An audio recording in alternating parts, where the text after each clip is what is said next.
International anthem to achieve our goals for a better Gambia.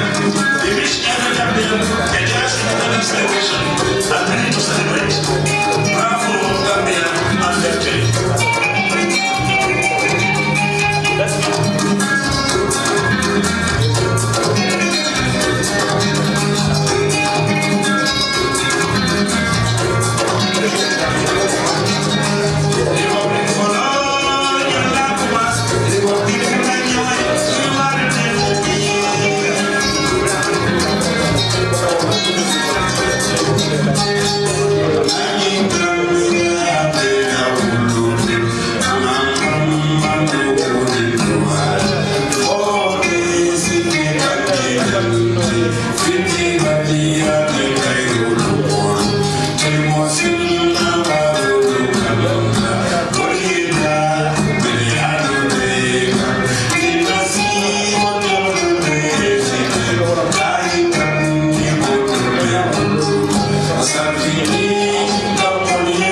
need level? Cheer up. No, I'll be moving between this and that.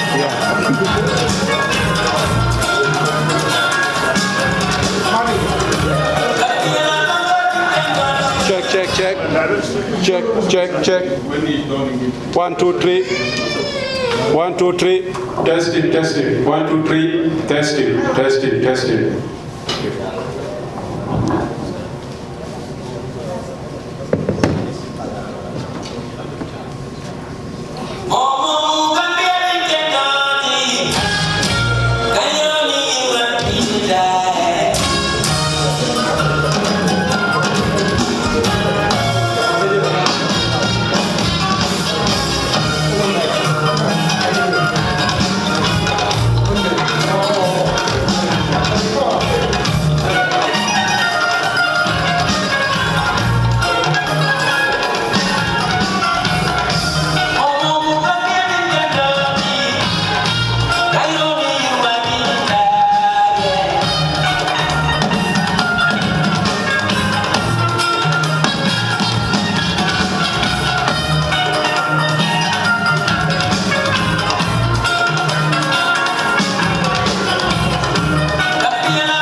Can we ask our speakers to take the high tables?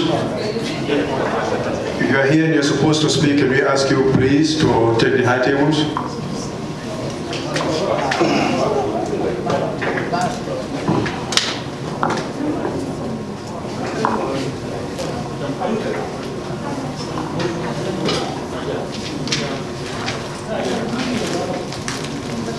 Fatu Samba and Sina.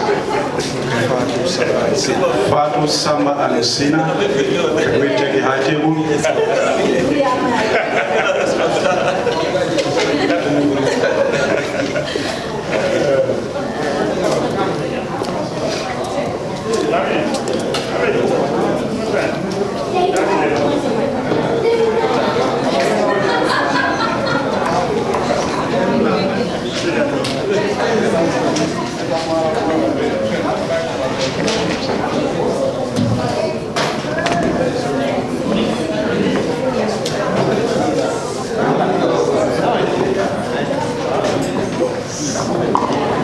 Can I ask everybody to take their seats, please?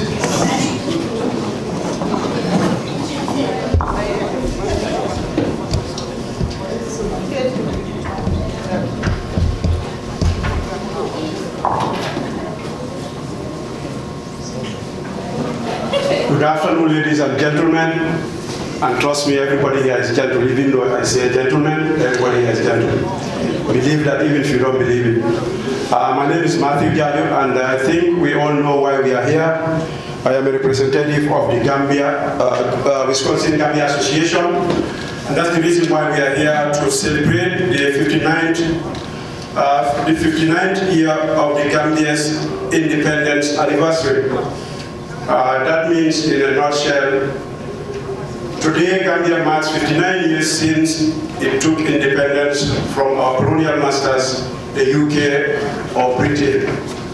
And we're here to honor the occasion because we all have roots from the Gambia. Some of us were born there, some of us were born here, but our origins are from the Gambia.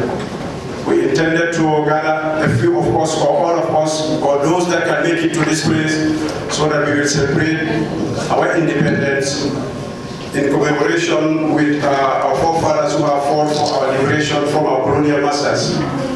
As we are doing it here, Gambia is 6 hours ahead of us. They already did theirs. If you had watched TV today, you would have seen how they did it. We intend to do it here low-key. Hopefully, in the near future, we will be able to make it more than we are going to do it today. Following our schedule, you will notice that, as is typical of Gambians, we are always ahead of time, right? So we are behind schedule. But nonetheless, we will try our best and kind of catch up with whatever we're supposed to do here. Without much ado, I will ask the president of the association, Bakari Sane, to come and give his remarks before we go further. Bakari Sane? Okay. All right, good evening, everyone. It's actually a pleasure to be here with all of you. Actually, wherever I have the presence of people like Fatu and Samba and Sheena, I am completely speechless. Because what they know, what actually I need to learn from. So for me to speak and introduce them, I will only stop at their names and their titles. And then the rest, they will do it. And I have no doubt in my mind, it's going to be very interesting. This is what we know of Gambians. To make sure we keep our culture, to know who we are, to know what is expected of us, even though we might find ourselves in different part of the world. One thing that is never different is our culture and who we are. So on that note, we are here actually to make sure we cultivate that seed that actually will be better for our future children, like some of our kids who are here, to be where we are today. And without wasting time, like the master of the ceremony rightly said, we are always ahead of time. And we have to be out here with the time that we book with this place. So I won't say much. All I will just say is that the mentorship program for youths from kindergarten all the way down to high school, and the main purpose of it is just to teach them about our culture, our good morals, how we should be one as we should make sure we hold on to each other, and then we become supportive of each other and see ourselves as one. So without wasting time, I'll just introduce the very first person on my left side here, Ajafatu Sise. Well, she has much to say. I tell you, you will learn a lot, even it's going to be 1 second. Honorable Samba, he's a man of huge responsibility. And actually, there is no word that you can define the responsibility and how important Samba is. Somebody who comes from Gambia, a small country, small town, and here in a much bigger country, well-developed and powerful, and is a representative. Well, there is no measuring tape that you can measure the achievement of this gentleman, and as well as Fatu. So I will just stop at that because they are knowledgeable people. And on my right is our dear Madam Sina, very educated. She told me, please don't tell them how educated I am, but you have to excuse me for that. I know Sina for a long time. She's a very humble lady, very supportive. I can tell you she's American by birth, but it's a Gambia, naturally Gambian. And Sina, I can't say much about you, but she's one of the people that you can always turn around and ask for help, and she will actually stop whatever she's doing and will be there until you get what you wanted. So, like I said, I have nothing to say. The only reason I'm speaking here is that I think I have to say, Mate, why? Otherwise, what would I say in the presence of these people? But then, if circumstances force me to say, then I have to limit what I have to say, so that I won't make mistake. On that note, ladies and gentlemen, you are welcome. And as well as those of you on the floor, you are welcome. Thank you very much, Mr. President Bakari Sane. If you're looking at the papers that are in front of you, the theme of our celebration this year is strength, preparing for tomorrow, using today. With that said, I will call on I don't see without my second pair of eyes. I think I'm getting there. You might be surprised. I was born on the same day that Gambia got its independence.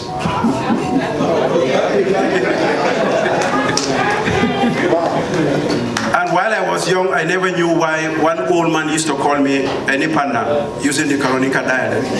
Until when I grew up, I wanted to go to school, I went to pick up my birth certificate. And at that time, I was born at home, so I never had a birth certificate, but when I was baptized, the priest in our village actually keeps a record of when we were born. So I went there to pick my baptism card. That's when I knew why this old man used to call me Eni Panda. All right, without wasting much of our time, I will give the floor to, shall we welcome Ajafatu Sise, who is our next guest speaker today. Ajafatu Sise.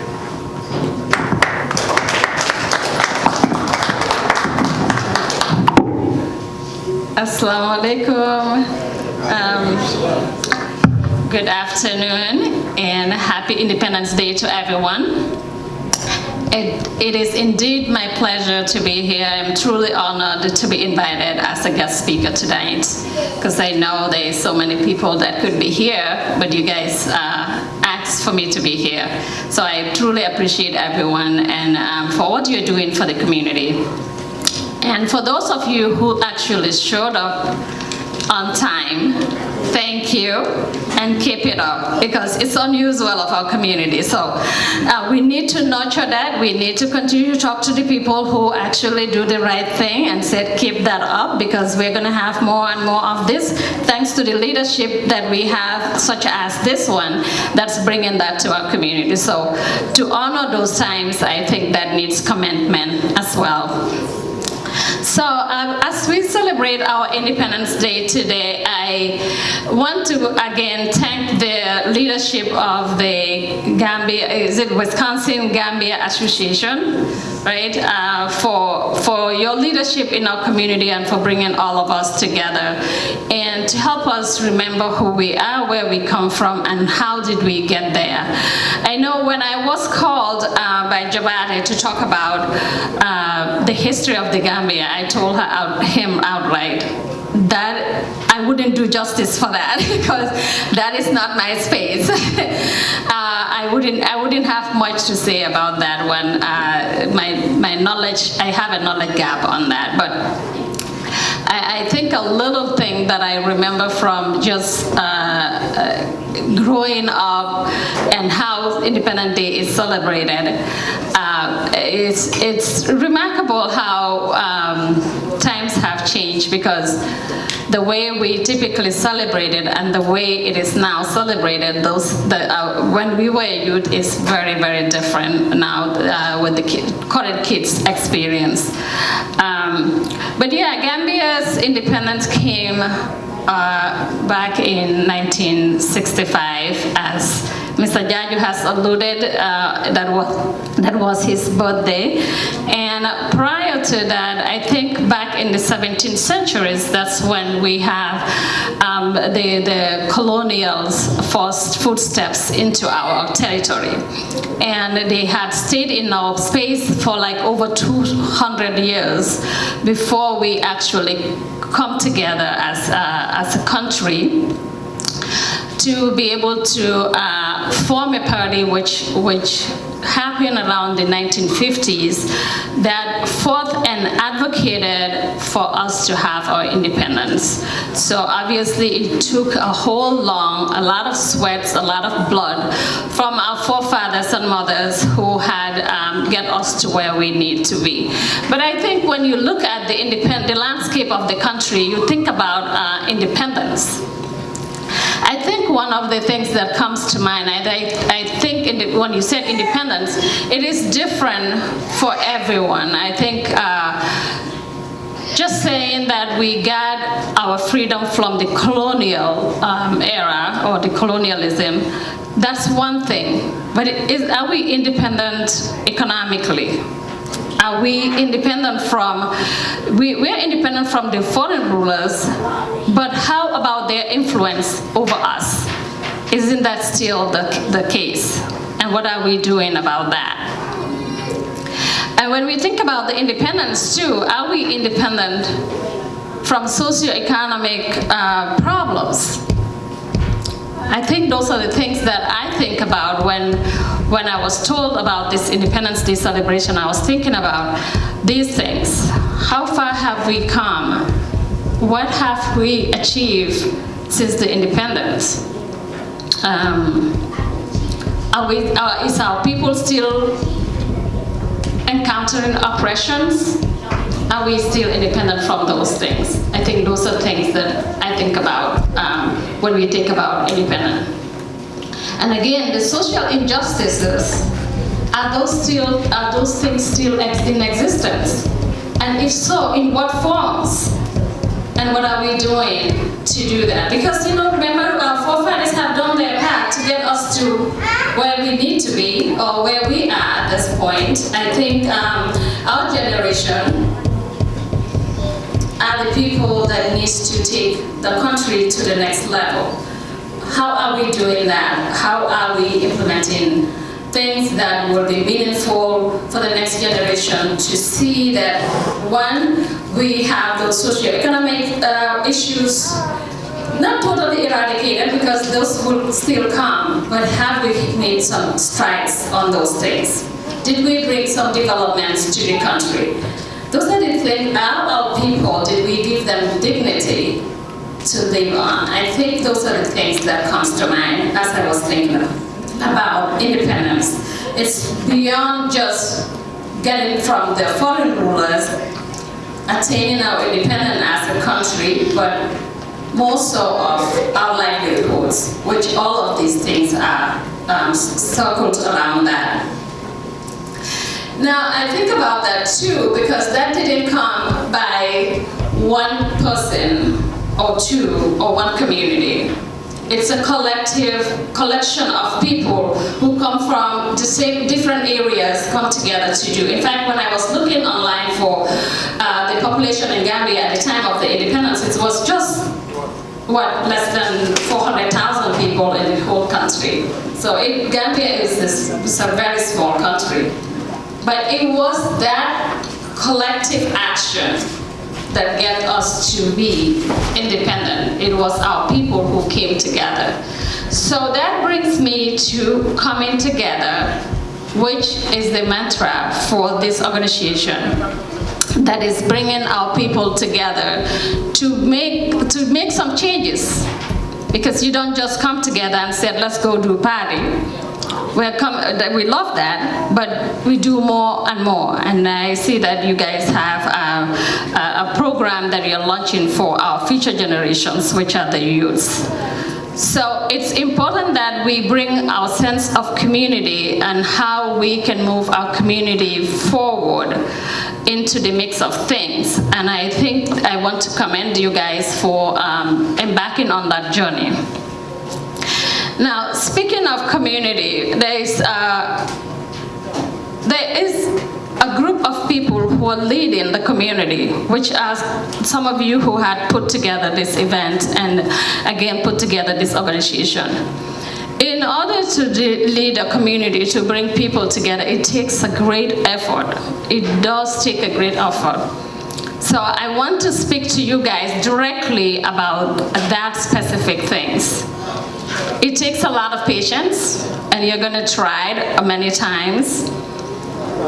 And it takes a lot of sacrifice because it's your time. And we know time is the one thing that is limited for everyone. We can all say universally, we do not have time. So if you prioritize to take even an hour of your time to invest it on the community, that is commendable. Now, one thing I also know about that, using your time for the community, is that